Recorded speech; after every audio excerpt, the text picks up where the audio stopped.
Welcome back to my channel. My name is Mr. Kev and I am a cardistry enthusiast. You're watching my cardistry channel. I'm also a musician. You can go check out my music channel.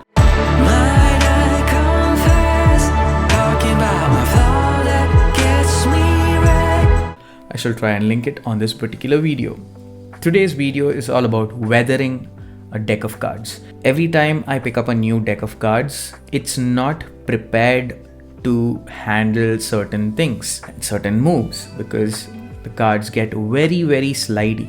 Just like every other equipment, every other instrument, there is a process of weathering for playing cards. For it to reach that level where the cards move freely, flow easily, it's not completely sticky. If you are doing card magic or cardistry, I would never recommend picking up fresh cards and going straight out and performing your work, because it's always going to be finicky. So it takes a process to weather the cards. This is my process of weathering. You may take up any kind of process that you feel comfortable in, and there's nothing wrong with that process. I'm just showcasing what I do to ensure that the cards weather faster, quicker. I'm also an indie artist, so I love supporting some of the indie artists. Today, the sticker that I have on this is Rascal of the First Order. Go check them out. They are a Bangalore-based band. Fresh out of the deck, what is the best thing that you can do? You can actually do a fan better than anything else. That was the first fan that you saw straight out of the deck, and you can see it's almost the best fan that I've ever created.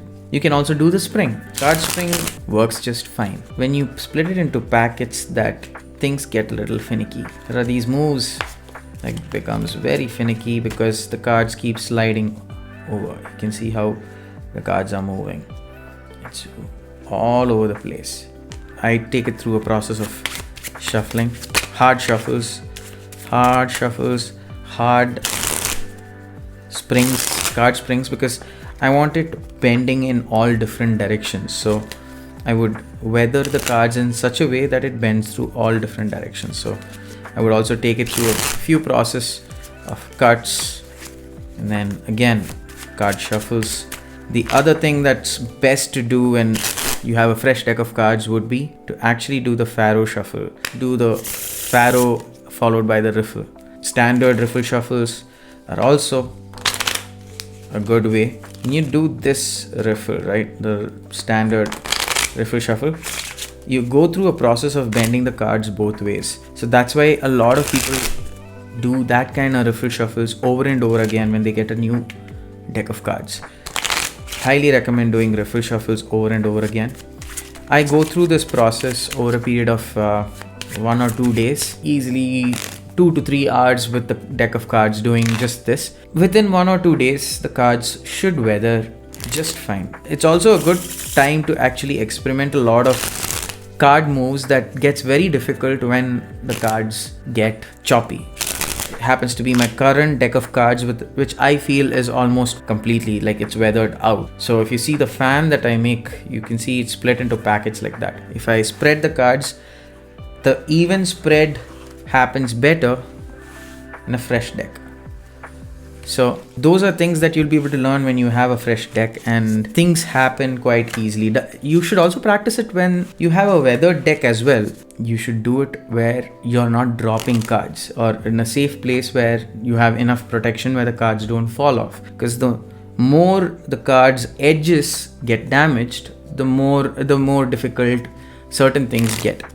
Like the fanning in this gets very difficult because the edges are screwed. Even the faro shuffle in this isn't as perfect when it comes to, in comparison to the new deck. There are certain moves that are absolute trash when it comes to old weathered deck of cards. You should also practice it with that so that you can get better at it when it comes to a new deck of cards. For the new deck of cards, I highly recommend that you keep your hands washed clean. Weathering doesn't mean soiling your cards, because initial days when I used to pick up new cards, I used to think, oh, I just need to make the surface a little grimy and it should be fine. So I used to let my hands be a little sweaty and I used to work on the cards. But please don't do that. If you're in an environment where it's a lot more humid, I highly recommend washing your hands once in a while, drying it, and then getting onto your cards. Whenever you're getting a fresh deck of cards, don't jump into magic yet. Take some time, practice some of the moves, some of the new moves that you can actually learn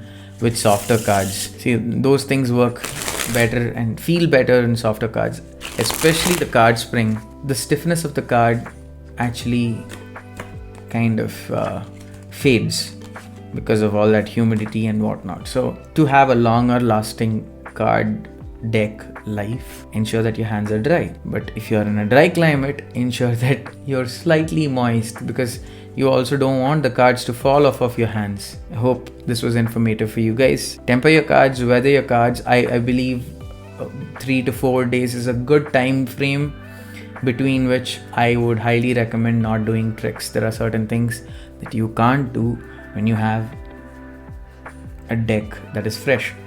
And you, as a beginner, even I tend to fail at this as a beginner. So I hope you have a nice weekend. For more such cardistry videos, please subscribe. Please comment down below what else you need from me. I haven't learned much, but from whatever I know, I'll try and help you guys.